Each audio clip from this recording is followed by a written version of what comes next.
ಎಲ್ಲಾ ಗೃಹಲಕ್ಷ್ಮಿಯರಿಗೂ ಕೂಡ ಬಾಕಿ ಇರುವ 12,000 ರೂಪಾಯಿ 27, 28, 29, 30 ಕಂತು ಹಣ ಬಗ್ಗೆನೂ ಕೂಡ ದೊಡ್ಡ ಬ್ರೇಕಿಂಗ್ ನ್ಯೂಸ್ ಬರ್ತಾ ಇದೆ ವೀಕ್ಷಕರೇ. ಹೌದು, ನೀವು ಕೂಡ ಗೃಹಲಕ್ಷ್ಮಿ ಫಲಾನುಭವಿಗಳಾಗಿದ್ರೆ ಈ ವಿಡಿಯೋಗೆ ಲೈಕ್ ಮಾಡಿ ವಿಡಿಯೋ ಪೂರ್ತಿಯಾಗಿ ನೋಡಿ. ಈ ಸುದ್ದಿ ಈಗ ನೀವು ಕೇಳಲೇಬೇಕು. ಮತ್ತೊಂದು ಕಡೆಗೆ ರೇಷನ್ ಕಾರ್ಡ್ ಇದ್ದ ಗೃಹಲಕ್ಷ್ಮಿಯರು ಕೂಡ ನೀವಾಗಿದ್ರೆ ವಿಡಿಯೋ ಪೂರ್ತಿಯಾಗಿ ನೋಡ್ತಾ ಇರಿ. ಮತ್ತೆ ರೇಷನ್ ಕಾರ್ಡ್ ಇದ್ದವರು BPL ಆಗಿರ್ಲಿ, APL ಆಗಿರ್ಲಿ, ಅನ್ನಭಾಗ್ಯ ಫಲಾನುಭವಿಗಳು ಕೂಡ ಈ ವಿಡಿಯೋನ ಕೊನೆ ತನಕ ನೋಡಿ ವೀಕ್ಷಕರೇ. ನಿಮಗೆ ಸೂಪರ್ ಸಿಹಿ ಸುದ್ದಿ ಸದ್ಯಕ್ಕೆ ಬಂದಿರುವಂತದ್ದು. ಮತ್ತೊಂದು ಹೊಸ ನಿಯಮ ಕೂಡ ಈಗ ಪ್ರಾರಂಭವಾಗ್ತಾ ಇದೆ. ಮತ್ತೊಂದು ಹೊಸ ಯೋಜನೆ ಅಂತಾನೆ ಹೇಳ್ಬಹುದು. ಮತ್ತೊಂದು ಕಡೆಗೆ ಗ್ಯಾರಂಟಿಗಳು ಬಂದ್ ಆಗುತ್ತಾ? ಇಲ್ಲ ವೀಕ್ಷಕರೇ, ಗ್ಯಾರಂಟಿಗಳು ಇರುತ್ತೆ. ಗ್ಯಾರಂಟಿಯಿಂದ ಸರ್ಕಾರಕ್ಕೆ ಹೊರೆ ಆಗ್ತಾ ಇದೆ ಅಂತ DK ಶಿವಕುಮಾರ್ ಅವರು ಅಚ್ಚರಿಗೆ ಒಂದು ಹೇಳಿಕೆಯನ್ನ ಕೊಟ್ಟಿದ್ದಾರೆ. ಹೌದು, ಗ್ಯಾರಂಟಿ ಯೋಜನೆಗಳಿಂದ ಸರ್ಕಾರಕ್ಕೆ ಹೊರೆ ಆಗ್ತಾ ಇದೆ ಅಂತ ಒಂದು ಹೇಳಿಕೆ ಈಗ ರಾಜ್ಯಾದ್ಯಂತ ಪಂಚ ಗ್ಯಾರಂಟಿ ಯೋಜನೆಗಳು ಮುಂದೆ ಯಾವ ತರ, ಇದ್ರ ಬಗ್ಗೆನೂ ಕೂಡ ದೊಡ್ಡ ಒಂದು ಬ್ರೇಕಿಂಗ್ ನ್ಯೂಸ್ ನೋಡ್ತಾ ಹೋಗೋಣ. ಮತ್ತೊಂದು ಬಂಗಾರ ಮತ್ತು ಬೆಳ್ಳಿ ಖರೀದಿ ಮಾಡೋರು ಅಂತೂ ಇವತ್ತು ಸೂಪರ್ ಸಿಹಿ ಸುದ್ದಿ ಬಂದಿದೆ. ಹೌದು, ಕೇಂದ್ರ ಸರ್ಕಾರದಿಂದ, ಮೋದಿ ಸರ್ಕಾರದಿಂದಲೂ ಕೂಡ ಬಂಗಾರ ಮತ್ತು ಬೆಳ್ಳಿ ಖರೀದಿ ಮಾಡೋರಿಗೆ ಒಂದು ಅಲರ್ಟ್ ಮೆಸೇಜ್ ಕೂಡ ಬಂದಿದೆ ವೀಕ್ಷಕರೇ. ಹಾಗಾದ್ರೆ ಕೇಂದ್ರ ಸರ್ಕಾರದಿಂದ ಏನು ಮಾಹಿತಿ ಬಂದಿದೆ? ಬಂಗಾರ ಬೆಳ್ಳಿ ಖರೀದಿ ಮಾಡೋದು ಇದು ಸರಿ ಸಮಯವಾ? ಮತ್ತು ಇವತ್ತು ಬಂಗಾರ ಬೆಳ್ಳಿ ದರ ಎಷ್ಟು ಇಳಿಕೆ ಆಗಿದೆ? ನೀವು ಕೂಡ ಖರೀದಿ ಮಾಡಲು ಪ್ಲಾನ್ ಮಾಡ್ತಾ ಇದ್ರೆ ಈಗ ಖರೀದಿ ಮಾಡ್ಬೇಕಾ ಬೇಡವಾ ಎಲ್ಲಾ ಕೂಡ ಡೀಟೇಲ್ ಆಗಿ ನೋಡ್ತಾ ಹೋಗೋಣ. ಮತ್ತೊಂದು ಕಡೆಗೆ ಮತ್ತೆ ಲಸಿಕೆ ಹಾಕಲು ಕೇಂದ್ರ ಸರ್ಕಾರ ಮುಂದಾಗ್ತಾ ಇದೆ. ಇದು ಕೊರೋನಾ ಲಸಿಕೆ ಅಲ್ಲ ವೀಕ್ಷಕರೇ, ಈ ಲಸಿಕೆ ಹೆಣ್ಣು ಮಕ್ಕಳಿಗೆ ಮಾತ್ರ. ಹೌದು, ಇದು ಹೆಣ್ಣು ಮಕ್ಕಳಿಗೆ ಲಸಿಕೆ ಹಾಕಲು ತೀರ್ಮಾನ ಮಾಡಲಾಗಿದೆ. ಆದ್ರೆ ಇದು ಯಾವ ಲಸಿಕೆ, ಎದಕ್ಕೆ ಯೂಸ್ ಆಗುತ್ತೆ ಎಲ್ಲಾ ಕೂಡ ಈ ವಿಡಿಯೋದಲ್ಲಿ ಮಾಹಿತಿ ಕೊಟ್ಟಿರ್ತೇವೆ. ಸೊ ವಿಡಿಯೋನ ನೀವು ಕೊನೆ ತನಕ ನೋಡಿ. ಮೊದಲಿಗೆ ಗೃಹಲಕ್ಷ್ಮಿಯವರು ವಿಡಿಯೋಗೆ ಲೈಕ್ ಮಾಡಿ, ರೇಷನ್ ಕಾರ್ಡ್ ಇದ್ದವರು ಕೂಡ ವಿಡಿಯೋಗೆ ಲೈಕ್ ಮಾಡಿ. ಎದಕ್ಕಂದ್ರೆ ನಿಮಗೆ ಒಂದು ಸೂಪರ್ ಸಿಹಿ ಸುದ್ದಿ ಸದ್ಯಕ್ಕೆ ಬಂದಿರುವಂತದ್ದು. ಮತ್ತೊಂದು ಕಡೆಗೆ ನೀವು ಕೂಡ ಗೃಹಲಕ್ಷ್ಮಿಯರಾಗಿದ್ರೆ 26ನೇ ಕಂತು ಹಣ ನಿಮಗೆ ಜಮೆ ಆಗಿದೆಯಾ? ಎಸ್ ಆರ್ ನೋ ಅಂತ ಕಮೆಂಟ್ ಮಾಡಿ, ನಿಮ್ಮ ಊರಿನ ಹೆಸರನ್ನ ಕಮೆಂಟ್ ಮಾಡಿ. ನಾವು ನಿಮಗೆ ಅದಕ್ಕೆ ಉತ್ತರ ಕೂಡ ಕೊಡಲು ಶುರು ಮಾಡಿದ್ದೇವೆ ವೀಕ್ಷಕರೇ. ನೀವು ಕೂಡ ನಿಮ್ಮ ಊರಿನ ಹೆಸರನ್ನ ಕಮೆಂಟ್ ಮಾಡಿ. 26ನೇ ಕಂತು ಜಮೆ ಆಗಿದೆಯೋ ಇಲ್ವೋ, ಎಸ್ ಆರ್ ನೋ ಅಂತ ಬೇಗನೆ ನಮಗೆ ಕಮೆಂಟ್ ಮಾಡಿ ವೀಕ್ಷಕರೇ.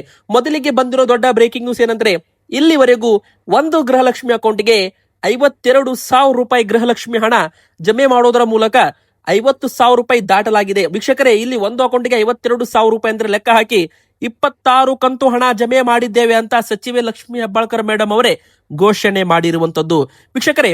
ಇಲ್ಲಿ ಬಿಜೆಪಿಯವರು, ವಿರೋಧ ಪಕ್ಷದವರು ಮತ್ತೊಂದು ಆಗ್ರಹ ಮಾಡ್ತಾ ಇದ್ದಾರೆ. 26 ಕಂತಲ್ಲ, ಇಲ್ಲಿವರೆಗೂ 30 ಕಂತು ಹಾಕ್ಬೇಕಿತ್ತು ಅಂತ. ಅಂದ್ರೆ ವೀಕ್ಷಕರೇ, 26 ಕಂತು ಸೆಪ್ಟೆಂಬರ್ ತಿಂಗಳದ್ದು, 24 ಕಂತು ಅಂತ ಇಲ್ಲಿ ಕನ್ಸಿಡರ್ ಮಾಡಲಾಗಿತ್ತು. 25, 26 ಕಂತು ಫೆಬ್ರವರಿ ಮತ್ತು ಮಾರ್ಚ್ ತಿಂಗಳದ್ದು ಅಂತ ಹೇಳಲಾಗಿತ್ತು. ಆ ಒಂದು ಹೋದ ವರ್ಷದ ಫೆಬ್ರವರಿ ಮತ್ತು ಮಾರ್ಚ್ ತಿಂಗಳದ್ದು ಹಣ ಈ ವರ್ಷ ಫೆಬ್ರವರಿಯಲ್ಲಿ ಜಮೆ ಮಾಡಲಾಗಿದೆ ವೀಕ್ಷಕರೇ. ಮೊದಲಿಗೆ 25, 26 ಕಂತು ನಾವು ಫೆಬ್ರವರಿ ಮತ್ತು ಮಾರ್ಚ್ ತಿಂಗಳದ್ದಂತ ಲೆಕ್ಕ ಹಿಡಿದ್ರು ಕೂಡ 27ನೇ ಕಂತು ಸೆಪ್ಟೆಂಬರ್, ನೆಕ್ಸ್ಟ್ ಬರೋದು ಅಕ್ಟೋಬರ್, 27ನೇ ಕಂತು ಅಕ್ಟೋಬರ್, 28ನೇ ಕಂತು ನವೆಂಬರ್, 29ನೇ ಕಂತು ಡಿಸೆಂಬರ್ ಹಾಗೂ 30ನೇ ಕಂತು ಜನವರಿ ತಿಂಗಳದ್ದು ಅಂತಾನು ಕೂಡ ಇಲ್ಲಿ ಲೆಕ್ಕ ಹಿಡಿಯಲು ಬಿಜೆಪಿಯವರು ಪ್ರಾರಂಭ ಮಾಡಿರುವಂತದ್ದು ವೀಕ್ಷಕರೇ. ಹಾಗಾದ್ರೆ ಈ 4 ಕಂತು 27, 28, 29, 30 ಈ 4 ಕಂತು ಹಣ 8,000 ರೂಪಾಯಿ ಯಾವಾಗ ಜಮೆ ಮಾಡ್ತೀರಾ ಅಂತ ಪ್ರಶ್ನೆ ಮಾಡಲು ಪ್ರಾರಂಭ ಮಾಡಿದ್ದಾರೆ. ಪ್ರಶ್ನೋತ್ತರ ವೇಳೆಯಲ್ಲಿ ಮತ್ತೆ ಗೃಹಲಕ್ಷ್ಮಿ ಯೋಜನೆ ಬಗ್ಗೆ ಪ್ರಶ್ನೋತ್ತರ ವೇಳೆಯಲ್ಲಿ ಮತ್ತೆ ಇದೇ ಒಂದು ಪ್ರಶ್ನೆ ಬಂದೇ ಬರುತ್ತೆ. ಮತ್ತೆ 8,000 ರೂಪಾಯಿ ಹಣ ಯಾವಾಗ ಬಿಡುಗಡೆ ಆಗುತ್ತೆ ಇದರ ಬಗ್ಗೆನೂ ಕೂಡ ಕಾದು ನೋಡ್ಬೇಕು ವೀಕ್ಷಕರೇ.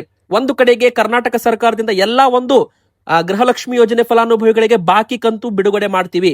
ಈ ತಿಂಗಳು ಆ ತಿಂಗಳು ಅಂತ ಹೇಳಲ್ಲ, 24 ಕಂತು, 25, 26 ಕಂತು ಹಾಕಿದ್ದೇವೆ. ಮುಂದೆ 27, 28 ಕಂತು ಹಣವು ಕೂಡ ಬಿಡುಗಡೆ ಮಾಡ್ತೀವಿ, ಎಲ್ಲವನ್ನು ಕೂಡ ಕ್ಲಿಯರ್ ಮಾಡ್ತೀವಿ ಅಂತ ಸಚಿವೆ ಲಕ್ಷ್ಮಿ ಹೆಬ್ಬಾಳ್ಕರ್ ಮೇಡಮ್ ಅವರು ಭರವಸೆ ಕೊಟ್ಟಿದ್ದಾರೆ. ಬಾಕಿ ಕಂತು ಕೂಡ ಹಣವನ್ನ ಬಿಡುಗಡೆ ಮಾಡ್ತೀವಿ ಅಂತ ಹೇಳಿದ್ದಾರೆ ವೀಕ್ಷಕರೇ. ಇಲ್ಲಿವರೆಗೂ 26 ಕಂತು 52,000 ರೂಪಾಯಿ ಹಣ ಜಮೆ ಆಗಿದೆ. ಇನ್ನು 27, 28ನೇ ಕಂತು ಕೂಡ ಮಾರ್ಚ್ ತಿಂಗಳಲ್ಲಿ ಇದರ ಬಗ್ಗೆ ಬಿಡುಗಡೆ ಬಗ್ಗೆ ದೊಡ್ಡ ಒಂದು ಬ್ರೇಕಿಂಗ್ ನ್ಯೂಸ್ ಕೂಡ ಬರಲಿದೆ. ಅಂದ್ರೆ ಮಾರ್ಚ್ ತಿಂಗಳಲ್ಲಿ ಬಜೆಟ್ ಕೂಡ ಇದೆ. ಈ ಒಂದು ಬಜೆಟ್ ನಲ್ಲಿ ಪಂಚ ಗ್ಯಾರಂಟಿ ಯೋಜನೆಗಳಿಗೆ ಎಷ್ಟು ಕೋಟಿ ಹಣ ಮೀಸಲಿಡ್ತಾರೆ ಎಲ್ಲಾ ಕೂಡ ಡೀಟೇಲ್ ಆಗಿ ನೆಕ್ಸ್ಟ್ ಬರೋ ವಿಡಿಯೋದಲ್ಲಿ ಮಾಹಿತಿ ನಾವು ನಿಮಗೆ ಕೊಡಲಿದ್ದೇವೆ ವೀಕ್ಷಕರೇ. ಮತ್ತೆ ನೀವು ಕೂಡ ರೇಷನ್ ಕಾರ್ಡ್ ಹೊಂದಿದ್ದ ಗೃಹಲಕ್ಷ್ಮಿಯರಾಗಿದ್ರೆ, ನೀವು ಕೂಡ BPL ಕಾರ್ಡ್ ಹೊಂದಿರಲಿ, APL ಕಾರ್ಡ್ ಹೊಂದಿರಲಿ, ನಿಮ್ಮ ಹೆಸರು ಯಜಮಾನಿ ಸ್ಥಾನದಲ್ಲಿ ಇರಬೇಕು. ಒಂದು ವೇಳೆ ನಿಮ್ಮ BPL ಕಾರ್ಡು ರದ್ದಾಗಿ APL ಕಾರ್ಡ್ಗೆ ವರ್ಗಾವಣೆ ಆಗಿದ್ರೂ ಕೂಡ ನಿಮಗೆ ಗೃಹಲಕ್ಷ್ಮಿ ಹಣ ಬರುತ್ತೆ.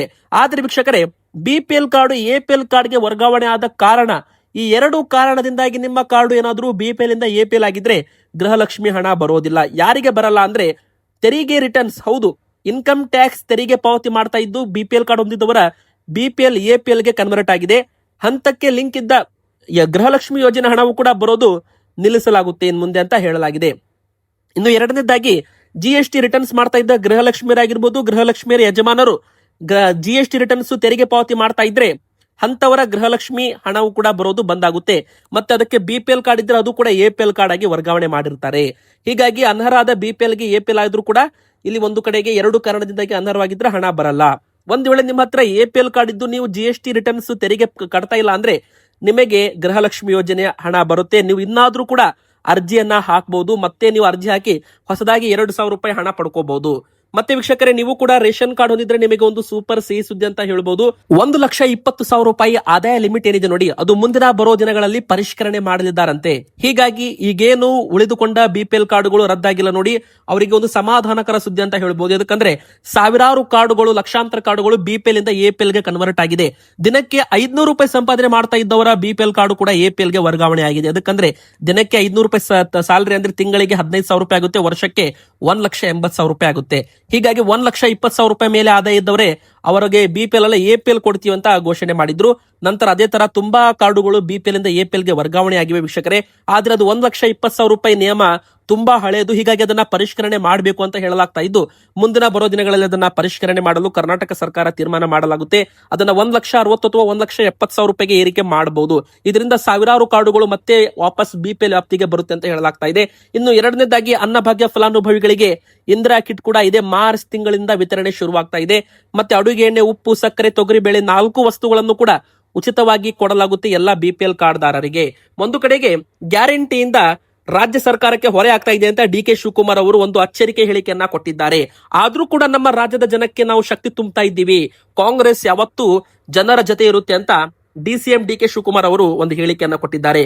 ಹೌದು, ಕರ್ನಾಟಕದ ಗ್ಯಾರಂಟಿ ಯೋಜನೆಗಳಿಂದ ಕರ್ನಾಟಕ ಸರ್ಕಾರಕ್ಕೆ ಹೊರೆಯಾದ್ರೂ ಆರ್ಥಿಕ ವಿಚಾರದಲ್ಲಿ ರಾಜ್ಯದ ಜನತೆಗೆ ಶಕ್ತಿ ತುಂಬೋ ಕೆಲಸ ಮಾಡ್ತೀವಿ ಎಂದು ಉಪಮುಖ್ಯಮಂತ್ರಿ DK ಶಿವಕುಮಾರ್ ಅವರು ಒಂದು ಹೇಳಿಕೆಯನ್ನ ಕೊಟ್ಟಿರುವಂತದ್ದು. ಇನ್ನೊಂದು ಕಡೆಗೆ ಮುಖ್ಯಮಂತ್ರಿ ಸಿದ್ದರಾಮಯ್ಯನವರು ಗ್ಯಾರಂಟಿ ಇರುತ್ತೆ, ಜನರ ಕಲ್ಯಾಣಕ್ಕಾಗಿ ಗ್ಯಾರಂಟಿ ಯೋಜನೆ ಜಾರಿಗೆ ತಂದಿವಿ, ಇದರಿಂದ ಅಭಿವೃದ್ಧಿ ಯೋಜನೆಗೆ ಯಾವುದೇ ರೀತಿ ತೊಡಕಾಗಲ್ಲ, ಯಾವುದೇ ಕಾರಣಕ್ಕೂ ಗ್ಯಾರಂಟಿ ನಿಲ್ಲಿಸೋದೇ ಇಲ್ಲ, ಗ್ಯಾರಂಟಿಗಳಿಗಾಗಿ ವರ್ಷಕ್ಕೆ ಸುಮಾರು 52,000 ಕೋಟಿ ರೂಪಾಯಿಗೂ ಹೆಚ್ಚು ಹಣ ವ್ಯಯಿಸಬೇಕಾಗುತ್ತದೆ. ಹೀಗಾಗಿ ಈ ಹಣ ಭಾರ ಎಂದು DCM DK ಶಿವಕುಮಾರ್ ಅವರು ಹೇಳಿರಬಹುದು ಅಂತ ಸಿದ್ದರಾಮಯ್ಯನವರು ಒಂದು ಹೇಳಿಕೆಯನ್ನ ಕೊಟ್ಟಿದ್ದಾರೆ. ಬನ್ನಿ ವೀಕ್ಷಕರೀಗ ಕೊನೆಯದಾಗಿ ಬಂಗಾರ ಮತ್ತು ಬೆಳ್ಳಿ ದರದ ಬಗ್ಗೆನೂ ಕೂಡ ಅಪ್ಡೇಟ್ ನೋಡ್ತಾ ಹೋಗೋಣ. ವೀಕ್ಷಕರೇ, ಬಂಗಾರ ಮತ್ತು ಬೆಳ್ಳಿ ದರ ಮುಂದಿನ ಬರೋ ದಿನಗಳಲ್ಲಿ ಇಳಿಕೆ ಕೂಡ ಆಗುವ ಒಂದು ನಿರೀಕ್ಷೆ ಕಂಡು ಬರ್ತಾ ಇದೆ. ಹೌದು, ಎದಕ್ಕಂದ್ರೆ ನಿರ್ಮಲಾ ಸೀತಾರಾಮನ್ ಕೇಂದ್ರ ಸರ್ಕಾರದ ಫೈನಾನ್ಸ್ ಮಿನಿಸ್ಟರ್ ಅಂತಾನೆ ಹೇಳ್ಬೋದು. ಅವರೇ ಈ ಒಂದು ಬಂಗಾರ ಮತ್ತು ಬೆಳ್ಳಿ ಮುಂದಿನ ಬರೋ ದಿನಗಳಲ್ಲಿ ಇಳಿಕೆ ಆಗುತ್ತೆ ಅಂತ ಒಂದು ಅಚ್ಚರಿಕೆ ಹೇಳಿಕೆಯನ್ನ ಕೊಟ್ಟಿದ್ದಾರೆ.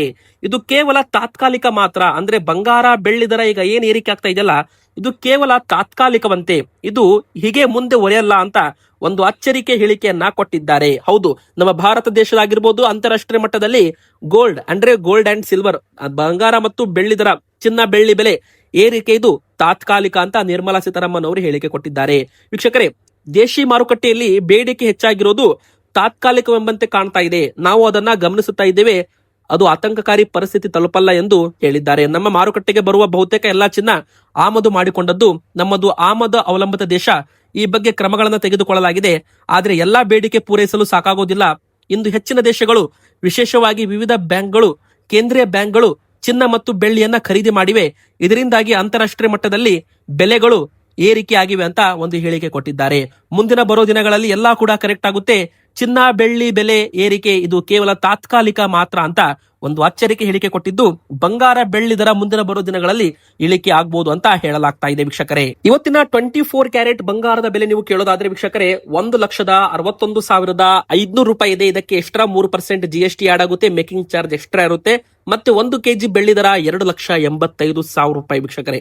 ಆದ್ರೆ ಒಂದೇ ದಿನ MCX ಗೋಲ್ಡ್ ಅಲ್ಲಿ, MCX ಸಿಲ್ವರ್ ಅಲ್ಲಿ ಬೆಳ್ಳಿ ದರ 1 kg ಮೇಲೆ ಮತ್ತೆ 8,000-9,000 ರೂಪಾಯಿ ಕುಸಿತ ಕಂಡಿದೆ. ಬಂಗಾರ ಬೆಲೆ ಕೂಡ MCX ಗೋಲ್ಡ್ ಅಲ್ಲಿ ಆನ್ಲೈನ್ ಟ್ರೇಡಿಂಗ್ ಪ್ಲಾಟ್ಫಾರ್ಮ್ಗಳಲ್ಲಿ 2,000 ರೂಪಾಯಿ ಕಡಿಮೆ ಕಾಣ್ತಾ ಇದೆ. ಮುಂದೆ ಬೆಳಿಗ್ಗೆ 10 ಗಂಟೆಗೆ ಹೊಸದಾಗಿ ದರ ಬರುತ್ತೆ, ಕಾದು ನೋಡೋಣ. ಬನ್ನಿ ಈಗ ಮತ್ತೊಂದು ದೊಡ್ಡ ಬ್ರೇಕಿಂಗ್ ನ್ಯೂಸ್ ಏನಂತ ನೋಡ್ತಾ ಹೋಗೋಣ ವೀಕ್ಷಕರೇ.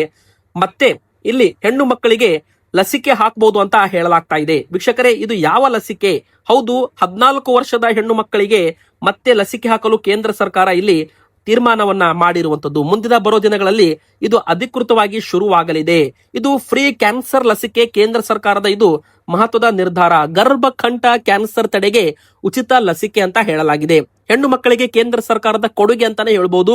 ಎದಕ್ಕಂದ್ರೆ ಇದರ ಬೆಲೆ 4,000 ರೂಪಾಯಿ ಇದೆ. ಆದ್ರೆ 1 ಡೋಸ್ ಉಚಿತವಾಗಿ ಕೊಡೋದಾಗಿ ಕೇಂದ್ರ ಸರ್ಕಾರ ಹೇಳಿರುವಂತದ್ದು. ಹೆಣ್ಣು ಮಕ್ಕಳಿಗೆ ಕೋವಿಡ್ ಬಳಿಕ ಮತ್ತೊಂದು ಲಸಿಕೆ ಅಂತಾನೆ ಹೇಳ್ಬೋದು. ಸ್ತ್ರೀಯರಲ್ಲಿ ಕಾಣಿಸಿಕೊಳ್ಳೋ ಗರ್ಭಕಂಠ ಕ್ಯಾನ್ಸರ್ ತಡೆಗೆ ಮಹತ್ವದ ಹೆಜ್ಜೆ ಇಟ್ಟಿರೋ ಕೇಂದ್ರ ಸರ್ಕಾರ ಸ್ವಸ್ಥ ನಾರಿ ಯೋಜನೆ ಭಾಗವಾಗಿ 14 ವರ್ಷದ ಮಕ್ಕಳಿಗೆ, ಹೆಣ್ಣು ಮಕ್ಕಳಿಗೆ ಉಚಿತವಾಗಿ HPV ಹ್ಯೂಮನ್ ಪ್ಯಾಪಿಲೋಮ್ ವೈರಸ್ ಲಸಿಕೆ ಕೊಡೋ ಅಭಿಯಾನ ಅತಿ ಶೀಘ್ರದಲ್ಲಿ ಆರಂಭ ಮಾಡಲಾಗುತ್ತೆ ಅಂತ ಘೋಷಣೆ ಮಾಡಲಾಗಿದೆ. ಇದು ಜಾರಿಯಾದ ನಂತರ HPV ಲಸಿಕೆ ರಾಷ್ಟ್ರೀಯ ರೋಗ ನಿರೋಧಕ ಪಟ್ಟಿಗೆ ಸೇರಿಸೋ 160 ರಾಷ್ಟ್ರಗಳ ಪಟ್ಟಿಗೆ ಭಾರತ ಕೂಡ ಸೇರಲಿದೆ ಅಂತ ಹೇಳ್ತಾ ಇವತ್ತಿನ ವಿಡಿಯೋನ ಮುಗಿಸ್ತಾ ಇದ್ದೇವೆ. ವಿಡಿಯೋ ಇಷ್ಟವಾದ್ರೆ ವಿಡಿಯೋಗೆ ಲೈಕ್ ಮಾಡಿ, ನಿಮ್ಮ ಊರಿನ ಹೆಸರನ್ನ ಕಮೆಂಟ್ ಮಾಡಿ. ವೀಕ್ಷಕರೇ, ನಿಮ್ಮ ಪ್ರಕಾರ 10 ಗ್ರಾಂ ಚಿನ್ನದ ಬೆಲೆ ಎಷ್ಟಾಗಬೇಕು ಕಮೆಂಟ್ ಮಾಡಿ. ನಮ್ಮ ಚಾನೆಲ್ಗೆ ಸಬ್ಸ್ಕ್ರೈಬ್ ಮಾಡ್ಕೊಳ್ಳಿ.